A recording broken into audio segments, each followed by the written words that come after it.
gonna have to change your tie. Change the tie? It's strobing, yeah. There's a technical term. I just heard one cameraman saying to another, it strobes like f***, so I don't know what that means. Is that good or bad? I don't know. Might be good. Thank you. It's a magic eye tie. Magic eye tie, exactly. Yeah. That's not, we're not referring to Italians there, of course. It says... You know, a man shouldn't have to do his tie up in front of an audience. No. Sorry.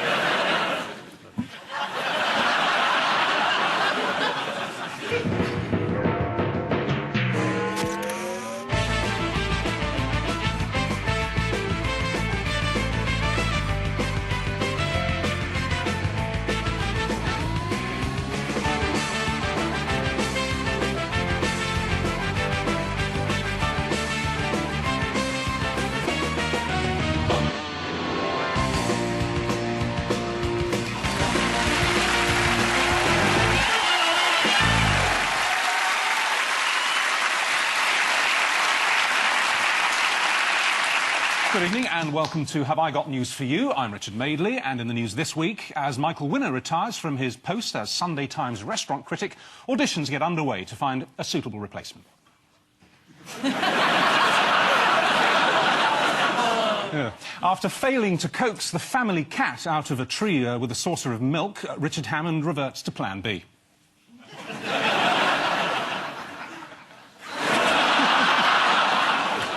And at the O2 Arena, a sound technician carries out a last-minute check on one of Led Zeppelin's speakers.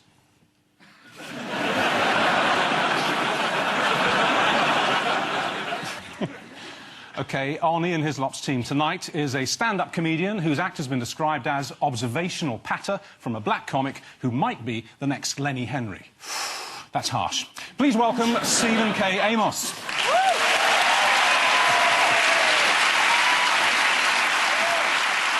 I'm not quite sure I like that Lenny Henry reference. Why not? Well, we know the BBC has a diversity policy, yes, right? And obviously I want my own TV show. Actually, but yes, apparently I've got to wait for Lenny Henry to die first. It's one in, one out, let's not rock the boat.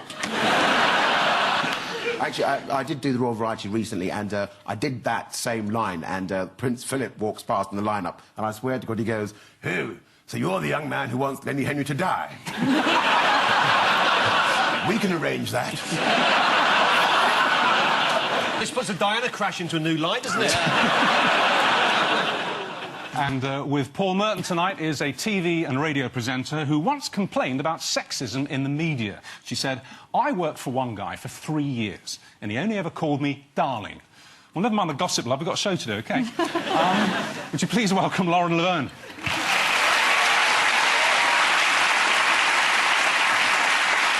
We start with round one. Ian and Stephen, have a look.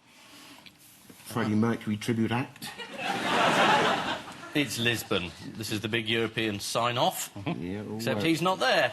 He's shaking troops' hands. Yeah, off for a photo op, or is it a song?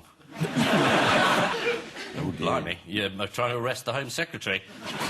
Not a good move. Well, did you see how serious she looked? Yeah, well, she's guilty.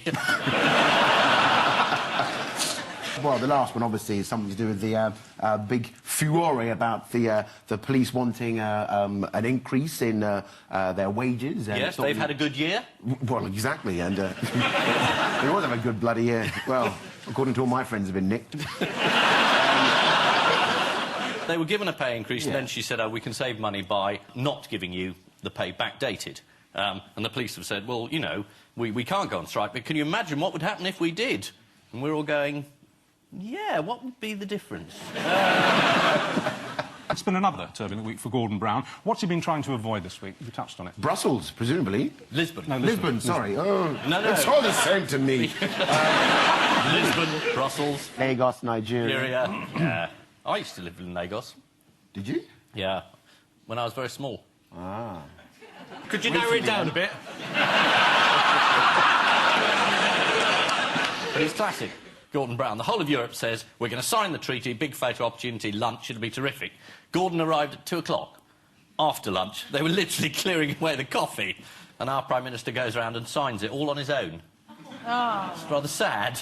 He obviously wanted to avoid upsetting British voters, as you quite rightly said, with photos of him smiling and waving with the other Euro leaders. Stuff like this.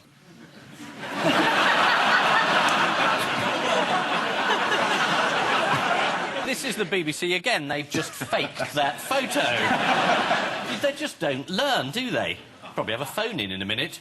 Yeah, well, we can't do Richard's here. Oh, yeah.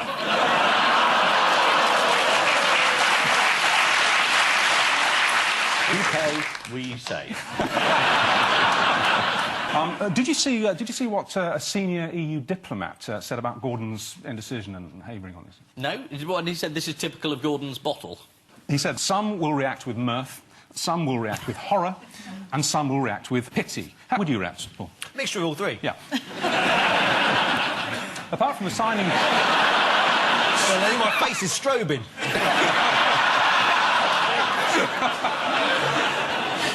It's not a strobe, it's a stroke.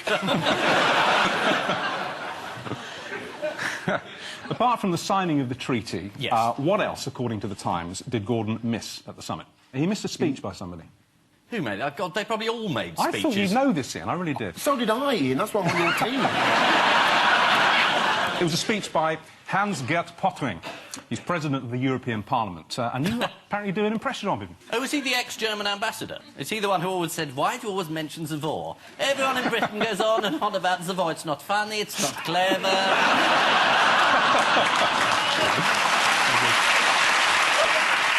OK. And the answer is, it's more or less all we've got. Now, if this was at some kind of meeting in Africa, I'd have got a round of applause because I do a lovely Mugabe. He's not big, he's not clever. Why is everybody talking about the war?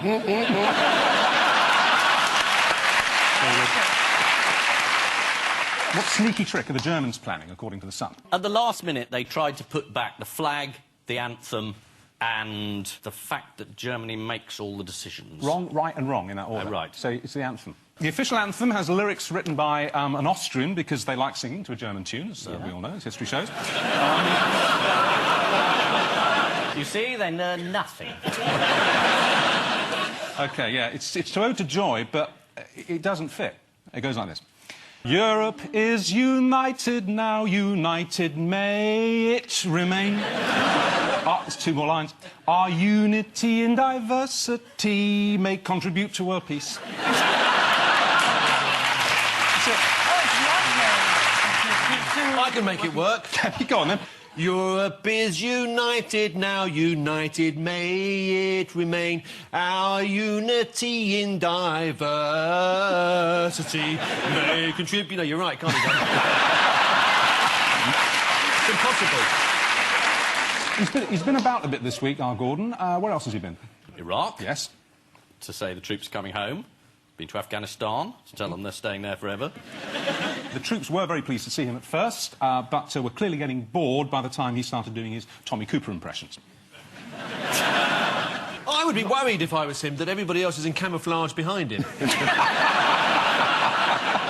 It makes him stand out even more. I mean, that tie is strobing from where I'm sitting. Get an anti-strobe missile on that, we'll know all about it. There's also likely to be another row over sensitive data or data loss. Did you hear about that? Data? I say it my way. Why is it data or data? Patata? Potato. Excuse me, has this programme been reduced to one member of the team trying to pronounce the word potato? Well, the other two look on with a keen interest. It has, hasn't it? Yeah. Right, let's take that as a bottom point and let's move on up. Drivers, wasn't it? Drivers? Well done, yeah, that's right, yeah. 6,000 drivers' details have been lost by the DVLA in Northern Ireland. Meanwhile, Home Secretary Jackie Smith has upset Britain's police force by reneging on their pay deal. A spokesman for the Police Federation warned feelings are running very high. There is a lot of anger out there. In fact, if I were Jackie Smith, I'd steer well clear of Stockwell Tube Station for quite a while. Right, Paul and Lauren, here's yours.